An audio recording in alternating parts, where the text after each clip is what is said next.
name is Juan Reynoso. I'm going to tell you a story about something that occurred when I was 10 years old. During that time, when I was growing up, I had a lot of pain in my legs and things like that. So I just thought, growing up, you boys experience growing pains and problems and things like that. But they would happen almost every day. So as I was getting older, 10, 11, they started happening throughout the day, and the doctors were just saying, oh, you're going to go through a growth spurt, whatnot. So one day I actually went to bed, and my mom had given me children's Tylenol, and she was always just saying, you're fine, you're growing up, just stop whining, just go to bed and you'll be fine in the morning. So that morning when I woke up the next morning, I couldn't feel my legs. I thought maybe they were asleep. So I reached over, took the blanket, and tried to get out of bed, and I immediately just fell to the floor. My entire lower body felt paralyzed, and I originally thought, okay, well, this is weird, wake up legs. So I tried to drag myself, and then I realized there was no feeling at all, not coming back, no tingling or anything like that. So about a minute of me laying there, literally on the floor, I started to get panicked, and I got scared. And then these incredibly sharp pains started shooting through my entire body, up towards my back, towards my neck, and I started to try to yell out for my parents to see, hey, come help me. No one was listening. It was like a Saturday morning, cartoon day.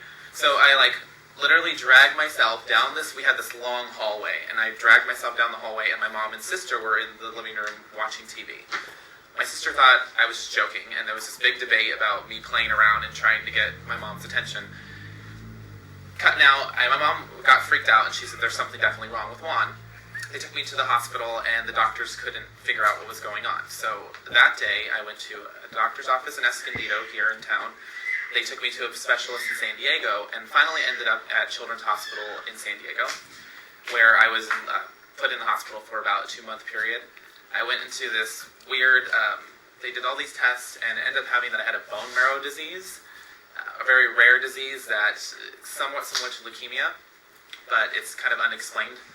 And the only resolution to keep myself living at that time was to amputate. So they were going to actually amputate my legs.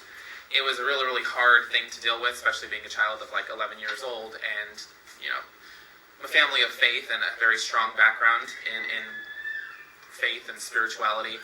So my parents were like, no, we're not going to accept that. We're going to pray that something is going to be done. And my whole family and the church, everyone was just praying and hoping for a miracle.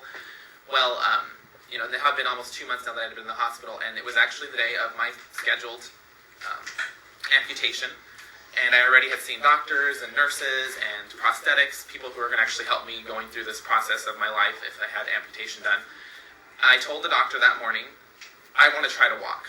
And the nurse and him were like, you're weird. There's no way you can walk. We've been through this. You've gone through coaching already. You know what's going to happen. And I said, no. I want to try one more time. I'm going to be able to walk. The doctor was like, you know what, just let him. He's very persistent. Pulled off the blanket.